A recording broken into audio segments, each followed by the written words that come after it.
NCP পার্টির নাহিদ ইসলাম বলেছেন, বিচার ও সংস্কার পেছানোর রাজনীতি করবেন না। আমরা দেখছি বিভিন্ন বক্তব্যে বিএনপির সিনিয়র নেতাদের তারা বেশিরভাগই বক্তব্যে বলে থাকেন বিচার এবং সংস্কার রেখে আগে নির্বাচন দিতে হবে।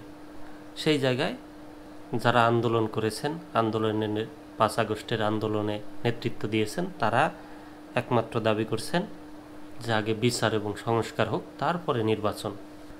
আজকে একটা টকশোতে ফেস দ্য পিপল টকশোতে দেখলাম সাগর ভাইয়ের একটা প্রশ্ন ছিল যে আপনারা যে টাকা পাচ্ছেন, এই প্রশ্নটা করা হয়েছে হাসনাত আবদুল্লাহকে, যে আপনারা যে আপনাদের দলের এনসিপি পার্টির যে উদ্বোধনী বা যে আত্মপ্রকাশ অনুষ্ঠানটা করলেন, এই অনুষ্ঠানের টাকা কোথায় পেলেন, বা এই টাকা একটা কোম্পানির নাম উঠে এসেছে যে সেই কোম্পানি তো আওয়ামী লীগের খুব কাছের লোক ছিল, তার কাছ থেকে টাকা নিয়ে আপনারা কিভাবে এই অনুষ্ঠান করলেন। তো আসলে যিনি ব্যবসায়ী, আমার এই কথাটা ব্যবসায়ীদের দিকেই যাবে, কারণ যিনি ব্যবসায়ী সে তার ব্যবসাকে কখনোই ধ্বংস হতে দেবে না।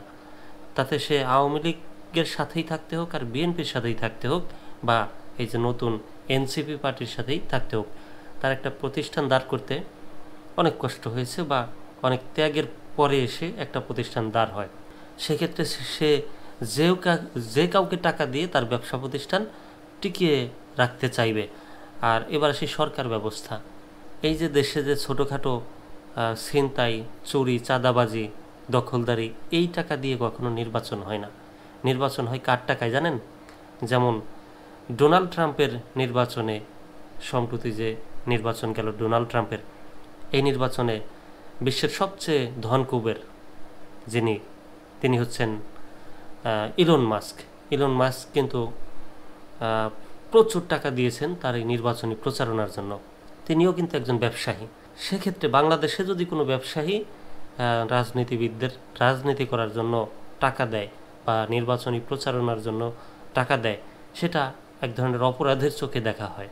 তো এই কথাটাই নাহিদ ইসলাম একটা টকশোতে বলেছেন যে আমরা বাংলাদেশের রীতিনীতিটাকে আমরা একটু, প্রচলনটাকে আমরা একটু পরিবর্তন করতে চাই, যে যদি কেউ টাকা দেয় সেটা যেন অপরাধের চোখে দেখা না হয়, বা দেওয়ার প্রচলনটা হোক। কারণ একজনের ক্ষমতা আছে রাষ্ট্র চালানোর, কিন্তু তার টাকা নেই সেই ওই পর্যায়ে যাওয়ার জন্য। যদি কেউ টাকা দিয়ে সহযোগিতা করে অবশ্যই করবে।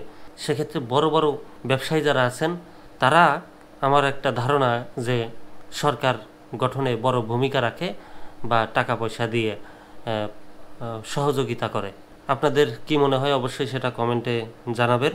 আমরা বিস্তারিত পড়ব দেশ রূপান্তরের এই খবরটা। কালবেলার খবরও আছে একটা, কালবেলার খবরটাই পড়ি। দ্রুত বিচার ও সংস্কারের রোডম্যাপ ঘোষণার দাবি নাহিদের। সংস্কারকে দ্রুত বিচার ও সংস্কারের রোডম্যাপ ঘোষণা করার দাবি জানিয়েছেন জাতীয় নাগরিক পার্টির আহ্বায়ক নাহিদ ইসলাম।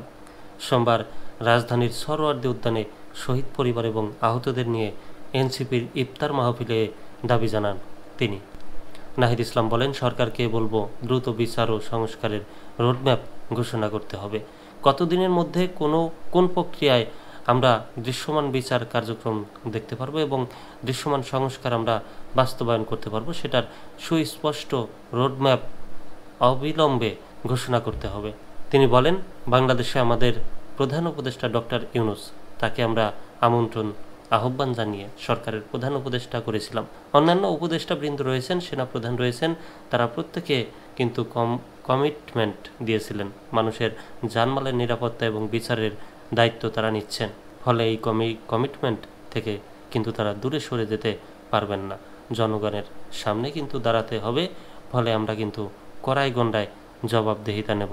আমাদের বিচার কতটুকু আদায় হলো, সংস্কার কতটুকু আদায় হলো। দেখছেন উপদেষ্টা থাকাকালীন নাহিদ ইসলাম কী ধরনের কথা বলতে পারতেন, এখন তার কথায় কী ধরনের দাবি ফুটে উঠছে। এই জন্য কোনো পদে থাকলেই আপনি বাধা পড়ে যাবেন, সাংগঠনিক হোক বা সরকারি পদ হোক, আপনি তখন লিখিত বক্তব্য আপনাকে বলতে হবে। আর যখনই জনগণের পাশে এসে দাঁড়াবেন, ভালো কাজে উদ্যোগ নেবেন, তখনই আপনি আপনার মুখ দিয়ে বুলেটের মতো দাবি বের হবে, শুধু দাবি। যে দাবিগুলো জনগণ যদি আপনাকে সাপোর্ট করে আর সেই দাবিগুলো যদি ন্যায়সঙ্গত হয়, তাহলে সেটা অবশ্যই আদায় করে নেওয়া সম্ভব, যার দৃঢ় প্রমাণ দেখিয়েছেন এই কোটা সংস্কার থেকে শুরু করে। কোটা সংস্কারে আমিও ছিলাম, সেটা অনেক আগে হয়েছে। আমরাও কোটা সংস্কার আন্দোলন করেছি, সেটা 17-18 দিকে, বা ভ্যাট নিয়ে আন্দোলন করেছিলাম। ভ্যাট থেকেই আমাদের শুরু হয়েছিল।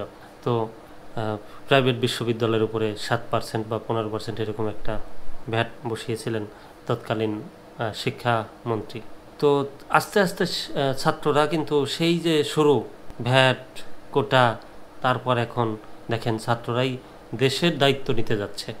এই বিষয়টা আপনি কিভাবে দেখছেন? অবশ্যই কমেন্টে আপনার মন্তব্য জানাবেন।